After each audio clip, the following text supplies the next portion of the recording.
Welcome back guys, आप सभी का स्वागत है लर्निंग लिंक यूट्यूब चैनल पर। सो गाइस, हमने हमारे पिछली वीडियो में देखा था HTML जावास्क्रिप्ट के बारे में। तो आज की इस वीडियो में हम बात करने वाले हैं HTML लेआउट एलिमेंट्स के बारे में और कौन सी टेक्निक्स रहती है जो आप जिसके कारण आप लेआउट्स दे सकते हो आपके HTML पेज को। और दोस्तों, लेआउट ये बहुत ही इंपॉर्टेंट पार्ट है आपके HTML वेब पेज बनाने के लिए। जैसे कि आप यहाँ पर इस वेबसाइट को देख पा रहे हो, इसमें जो आपको ऊपर दिखाई दे रहा है वो हेडर सेक्शन यहाँ पर आपको दिखाई दे रहा है। उसके बाद में आपको न्याव बार यहाँ पर दिखाई दे रहा है और यहाँ पर देखिए साइड में एक यहाँ पर आपको साइड बार है आपको दिखाई दे रहा है, जिसमें एक स्क्रॉल बार है। यहाँ पर सब लिंक्स दिए गए हैं, ऊपर भी यहाँ पर लिंक्स दिए गए हैं। तो इस तरह से और यहाँ पर आपके लिए कंटेंट लिखा हुआ आपको दिखाई दे रहा है। तो ये भी एक लेआउट है, इनकी वेबसाइट का ये लेआउट है। तो आपके वेबसाइट का लेआउट किस तरह से रहना चाहिए वो आप डिफाइन कर सकते हो, और वो किस टेक्निक से आपको देना है और कौन से एलिमेंट्स हम यूज़ करते हैं वो आज हम देखने वाले हैं। जैसे कि यहाँ पर आपको दिखाई दे रहा है एक पेज इन्होंने बनाया है जिसमें ऊपर एक हेडिंग है, साइड में कुछ लिंक्स दी गई है और यहाँ पर बीच में एक हेडिंग है और साथ ही साथ कुछ पैराग्राफ यहाँ पर लिखाया गया है और आखिरी में एक फुटर दिया गया है। तो इसे ही हम लेआउट बोलते हैं। तो हमारे पेजेस का हम लेआउट खुद दे सकते हैं और खुद को वो लिखना पड़ता है। तो आपके हिसाब से आप आपके पेज का लेआउट दे सकते हो कि आपको कहाँ पर क्या चाहिए। सबसे बढ़िया एग्जांपल है इस वेबसाइट का, जैसे कि आप यहाँ पर देख पा रहे हो, यहाँ पर इन्होंने ऊपर से नाव दिया है और ये आपको दिखाई दे रहा है। तो ऐसे ही लेआउट हम बनाते हैं। तो आज हम उस एलिमेंट्स के बारे में देखने वाले हैं जिसके कारण आप लेआउट डिज़ाइन कर सकते हो और कौन सी टेक्निक्स है जो हमें आगे सीखनी पड़ेंगी। लेआउट्स को रिस्पॉन्सिव बनाना है हमारे वेबसाइट को और लेआउट देना है तो वो कैसे दे सकते हैं हम, तो वो टेक्निक्स भी आज हम जान सकते हैं। तो दोस्तों, जो एलिमेंट्स है HTML लेआउट के, तो वो आज हम देखने वाले हैं। जैसे कि यहाँ पर आपको बताया गया है, जो HTML एलिमेंट्स रहते हैं लेआउट के लिए वो यहाँ पर दिखाए गए हैं हेडर। तो यहाँ पर आप इमेज में देख सकते हो हेडर सबसे टॉप पर जो रहता है वो हेडर रहता है। वहाँ पर आप आपका defines a header for a document और अ सेक्शन, वहाँ पर आप कुछ हेडिंग दे सकते हो, कुछ बड़ा टाइटल दे सकते हो। तो उसे हम हेडर बोलते हैं। जो मेन पॉइंट रहेगा आपके वेबसाइट का, आपके वेबसाइट का नाम होगा कोई, जैसे कि इनकी वेबसाइट का ये नाम और लोगो है यहाँ पर, और कुछ यहाँ पर इन्होंने लिखाया है, तो वो आप दिखा सकते हो हेडर सेक्शन में सबसे ऊपर। उसके बाद में आता है आपका न्याव बार।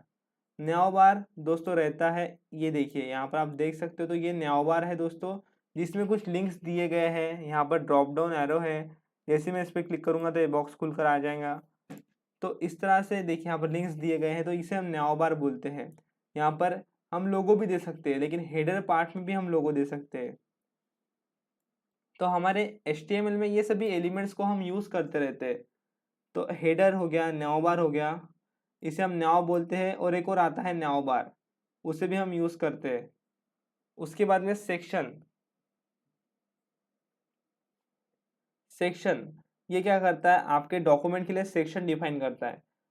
यानी कि आपको कौन सा पार्ट चाहिए। जैसे कि यहाँ पर इतना पार्ट इन्हें चाहिए था, इतना सेक्शन इन्हें चाहिए था, तो इन्होंने क्या किया, सेक्शन में इसे लिख दिया है। तो उस तरह से देखिए आप यहाँ पर भी देख पा रहे हो, सेक्शन, इतना सेक्शन इन्हें चाहिए तो इन्होंने यहाँ पर सेक्शन टैग का यूज़ किया। तो इस एलिमेंट को हम यूज़ करते हैं डॉक्यूमेंट को सेक्शन के लिए, डॉक्यूमेंट के सेक्शन के लिए। उसके बाद में आता है आर्टिकल। ये क्या करता है, defines an independent self content content, defines an independent self content content. तो इसमें भी हम दोस्तों सेक्शन की तरह ही है, उसमें कंटेंट दे सकते हैं। तो उसमें इंडिपेंडेंट सेल्फ कंटेंट कंटेंट रहता है। उसके बाद में आता है असाइड। जो साइड में आप देख पा रहे हो यहाँ पर, उसमें कुछ लिंक्स दिए गए हैं, जैसे यहाँ पर इन्होंने भी बता दिया है। ये देखिए साइड में इन्होंने यहाँ पर कुछ लिंक्स दिए हैं और ये आपको ग्रे कलर का यहाँ पर दिखाई दे रहा है। तो ये भी असाइड एलिमेंट्स की मदद से इन्होंने किया है। लेकिन जो आप ये CSS देख पा रहे हो ना, ये जो कलर आपको दिख रहा है, ये जो आपको इतना अच्छा यहाँ पर पर्टिकुलर दिखाई दे रहा है, बीच में कोई इतनी गैप दिखाई दे रही है, तो ये सब इन्होंने CSS प्रॉपर्टी यहाँ पर अप्लाई की है, जो हमने देखी थी हमारे स्टाइल के वीडियो में। तो वहाँ पर से आपको पता चल जाएगा इन्होंने किस तरह से ये इनके बीच में गैप दी है, लिंक्स किस तरह से दिया है। ये सब वीडियोस में मैंने बताया है दोस्तों, आपको पिछली वीडियोस आप देख सकते हो, वहाँ पर हमने बता दिया है डिटेल इन्फॉर्मेशन मैंने आपको दे के रखी है, तो आप वो वीडियोस देख सकते हो। तो उसके बाद में असाइड आ गया है। अब आता है फूटर। सबसे लास्ट में हम फूटर का यूज़ करते हैं।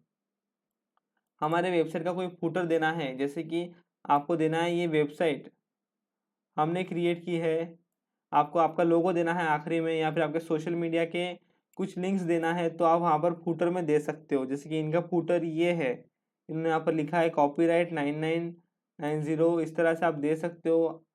आपका पूरा अधिकार है इस वेबसाइट पर, आपकी वेबसाइट है, इस तरह से फूटर में लिख सकते हो।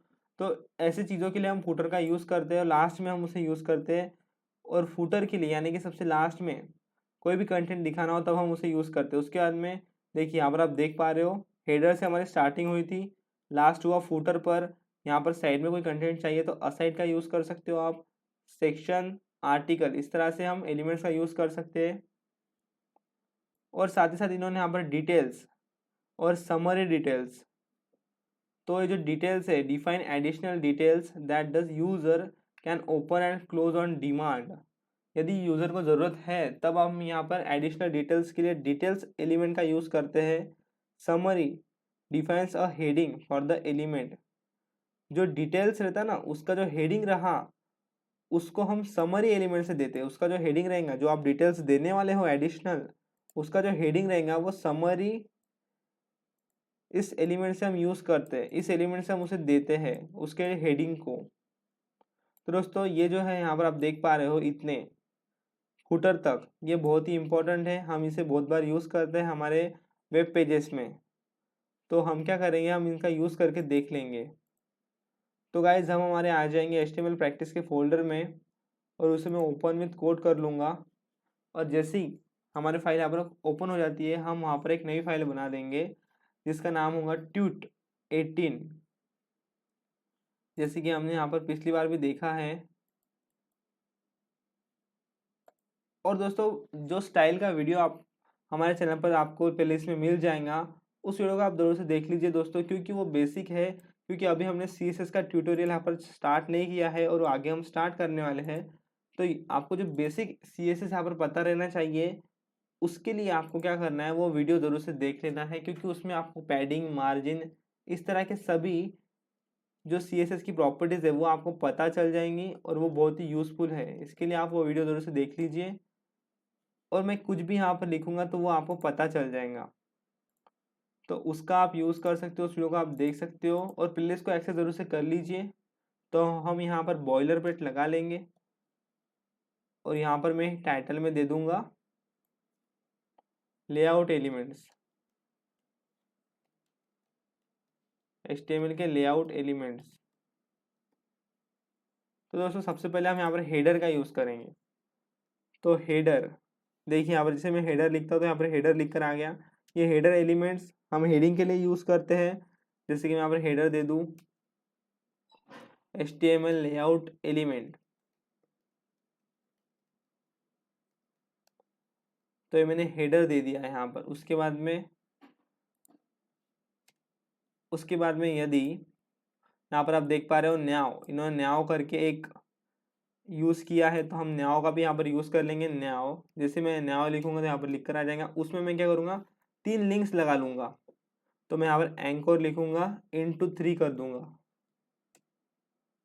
3 लिंक्स मैंने यहाँ पर लगा लिए, www.google.com,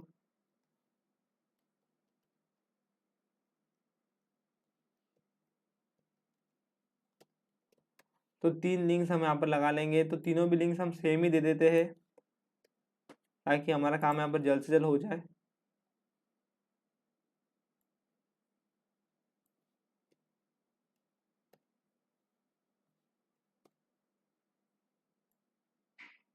तो हम क्या करेंगे, इसे कॉपी करके यहाँ पर पेस्ट कर देंगे। उसी तरह यहाँ पर भी। तो दोस्तों यहाँ पर आप देख सकते हो, मैंने यहाँ पर न्याव बार में 3 लिंक्स भी दे दी है। और यहाँ पर मैं कुछ लिख देता हूँ। तो मैं अल्टर दबाकर यहाँ पर तीनों को सिलेक्ट कर लूँगा और यहाँ पर लिख दूंगा क्लिक हियर। तो मैंने 3 यहाँ पर लिंक दे दिए नाव बार में। उसके बाद में हम क्या करेंगे, तो देखिए दोस्तों मैं यहाँ पर कवर करते जा रहा हूँ आपके ये सभी एलिमेंट्स। सेक्शन एलिमेंट का हम यूज़ कर लेंगे। सेक्शन, यदि मैं सेक्शन लिखूँ यहाँ पर तो सेक्शन लिख कर आ जाएगा। उसमें हम कुछ भी दे सकते हैं, जैसे कि कोई पैराग्राफ दे सकते हैं। तो पैराग्राफ मैंने उसमें दे दिया है, और मैं एक पैराग्राफ दे दूंगा वहां पर। तो एक पैराग्राफ और दे देता हूं मैं उसमें। तो 2 पैराग्राफ मैंने दे दिए मेरे सेक्शन में। अब मैं यूज करूंगा यहाँ पर आर्टिकल। सेक्शन के बाद हम यूज करेंगे आर्टिकल।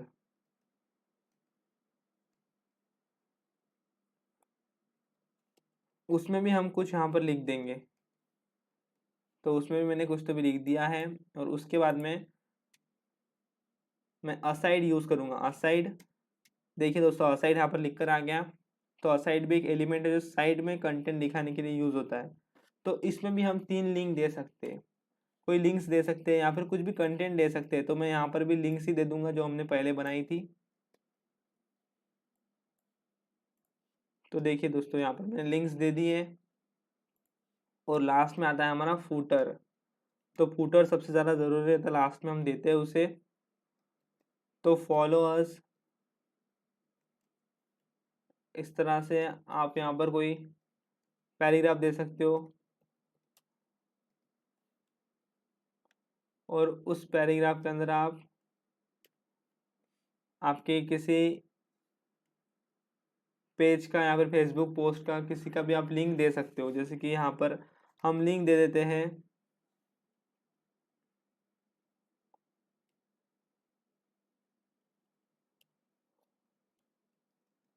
जाने दीजिए, हमने यहाँ पर एक फूटर लगा दिया जिसमें एक पैराग्राफ है फॉलो अस करके। तो जैसे मैं इसे गो लाइव करूँगा, हमारी वेबसाइट पोर्ट 5500 पर स्टार्ट हो चुकी है। तो यहाँ पर मैं लोकल होस्ट स्टार्ट कर लूँगा।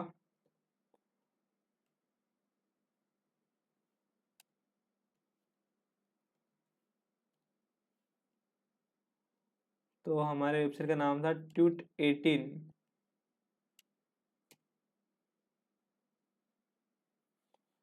तो देखिए दोस्तों आपका जो पेज है वो इस तरह से आपको दिखाई देगा। तो सबसे पहले आपको यहाँ पर हेडिंग दिखाई दे रहा है, तो ये है हमारा हेडर। उसके बाद में आपको 3 लिंक्स यहाँ पर दिखाई दे रहे हैं जो हमने दिए थे न्याव बार में। अब दोस्तों यहाँ पर कोई आपको पेज इस तरह से नहीं दिखाई देगा। देखिए यहाँ पर जैसे पेज आपको दिखाई दे रहा है ना, इस तरह से नहीं दिखाई देगा। ये कब दिखाई देगा, जब आप यहाँ पर CSS प्रॉपर्टी अप्लाई करोगे। और वो टेक्निक्स हम आगे देखने वाले हैं हमारे CSS के ट्यूटोरियल में। मुझे जल्द से जल्द HTML को यहाँ पर कंप्लीट करना है, और हमारा कुछ ही पार्ट यहाँ पर रह गया है HTML का। तो देखिए ये सब हम आगे इसे इस तरह से ब्यूटीफुल बनाने वाले हैं। तो वो आज मैं आपको ऊपर का ढांचा इसका सिर्फ बता देता हूँ। और जो CSS है वो आपको अप्लाई करना पड़ेगा, और उसके लिए उसमें जो बेटर टेक्निक्स है वो आपको यहाँ पर सीखनी पड़ेंगी। तो वो टेक्निक्स कौन सी है वो भी मैं आपको आगे बता देता हूँ यहाँ पर। तो उसके पहले मैं ये समझा देता हूँ आपको। तो देखिए हमने HTML हेडर लगाया था, ये हेडर है। उसके बाद में न्याव बार है, इसके लिए तीनों भी एक ही, ये 3 लिंक हमारी, ये जो न्याव में हमने 3 लिंक लिखी थी वो देखिए बराबर आ चुकी है तीनों भी लिंक्स। और तीनों में कुछ कुछ डिफरेंस भी यहाँ पर दिखाई दे रहा है आपको, बीच में गैप है। और यहाँ पर देखिए मैंने उसके अंदर सेक्शन बनाया था। सेक्शन के कारण क्या हुआ दोस्तों, हमारा जो न्याव बार था ये न्याव बार है, ये न्याव बार है, उसके बाद में सेक्शन है। तो देखिए सेक्शन के कारण क्या हुआ, उसने गैप दे दी खुद से बीच में, और साइड से भी गैप दे दी है। और उसके अंदर एक दूसरा पैराग्राफ था हमारा सेक्शन में ही, तो देखिए उनके बीच में भी गैप आ चुकी है। उसके बाद में हमने असाइड का यूज़ किया था। उस असाइड का हमने यूज़ किया था, जिसके कारण हम क्या कर सकते हैं, उसमें भी लिंक दे सकते हैं। नहीं, सेक्शन के बाद में हमने दोस्तों आर्टिकल का यूज़ किया था। आर्टिकल में मैंने कुछ कंटेंट लिखा था, तो देखिए वो भी यहाँ पर आ चुका है। उसके बाद में हमने असाइड का यूज़ किया था। असाइड में हमने 3 लिंक्स दी थी, यहाँ पर आप देख पा रहे हो असाइड के अंदर 3 लिंक्स दी थी, वो यहाँ पर आ चुकी है बेटर तरीके से। और लास्ट में हमारा फूटर यहाँ पर आ चुका है। अब दोस्तों आप बोलोगे ये जो यहाँ पर आपको दिखाई दे रहा है, ये देखिए ये इधर असाइड यानी कि ये साइड में दिखाई दे रहा है और ये ऊपर अच्छे से दिखाई दे रहा है। तो ये सब दोस्तों इसके पीछे का राज आपको बता दूं। देखिए दोस्तों आप यहाँ पर देख पाते हो कितना कोड यहाँ पर लिखा गया है। तो दोस्तों ये ज़्यादा से ज़्यादा यहाँ पर CSS प्रॉपर्टी का यूज़ किया गया है और भी कुछ नहीं। तो लेआउट तो आपके पेज को मिल ही रहा है, उसमें कोई डिफरेंस नहीं है, लेआउट तो मिल ही गया है। देखिए यहाँ पर यदि मैं साधारण लिखता था बिना एलिमेंट्स को यूज़ किए तो ये चिपक चिपक कर आते थे, लेकिन ये बिल्कुल फ्री होकर यहाँ पर आ रहे हैं। क्यों? क्योंकि मैंने लेआउट का एलिमेंट्स का यहाँ पर यूज़ किया है इसके लिए। नहीं तो दोस्तों ये पेज इससे भी थोड़ा अलग दिखने वाला था यदि मैं एलिमेंट्स का यूज़ नहीं करता, लेकिन एलिमेंट्स का यूज़ किया है इसके लिए अच्छा तो भी दिखाई दे रहा है। बस इसे CSS अप्लाई करना है। अब CSS अप्लाई करने के बाद हम इसे और बेटर बना सकते हैं। जैसे आपको वेबसाइट दिखाई दे रही है इस तरह बना सकते हैं। तो यहाँ पर CSS अप्लाई करेंगे तब आप यहाँ पर इसे यूज़ करते हैं। तो CSS किस तरह से अप्लाई करना है और कौन सी टेक्निक्स है वो, वैसे तो आपने इनका यूज़ देख ही लिया है, हेडर, नौबार, सेक्शन, और ये आपको समझ में आ गया है। तो CSS जो है ना दोस्तों, वो हम 3 तरह से यहाँ पर अप्लाई कर सकते हैं। लेआउट की जो टेक्निक्स है वो 3 है, और चौथी भी एक टेक्निक्स है जो हम ज़्यादा से ज़्यादा यूज़ करते हैं और आगे हम वो सीखने भी वाले हैं। तो दोस्तों CSS framework, CSS float property, CSS framework, CSS float property और CSS फ्लेक्स बॉक्स और CSS ग्रिड। दोस्तों ये जो 3 प्रॉपर्टी आपको दिखाई दे रहे हैं यहाँ पर, ये तीनों भी हम लेआउट के लिए यूज़ करते हैं। और जो पहला है वो है CSS फ्रेमवर्क, जो हम सीखने वाले हैं उसका नाम है बूटस्ट्रैप। और उसके पहले हम CSS ट्यूटोरियल में ये तीनों भी देखने वाले हैं। तो ये बहुत ज़रूरी है। और ज़्यादा से ज़्यादा हम फ्लोट प्रॉपर्टी से अलाइनमेंट देते हैं, और जैसा आपको ये दिखाई दे रहा है ना यहाँ पर साइड में, ये हम इसी तरह से यूज़ करते हैं लेआउट से। तो वो उसके ऊपर हमें स्टाइल अप्लाई करनी पड़ती है, तब इस तरह से आपको दिखाई देता है। तो हम CSS फ्रेमवर्क में बूटस्ट्रैप या फिर w3.css इसका यूज़ करते हैं, लेकिन हम ये आखिरी में देखेंगे। तो वो बहुत बड़ा पार्ट हो जाता है दोस्तों, वो अलग से ट्यूटोरियल रहता है एक CSS फ्रेमवर्क का।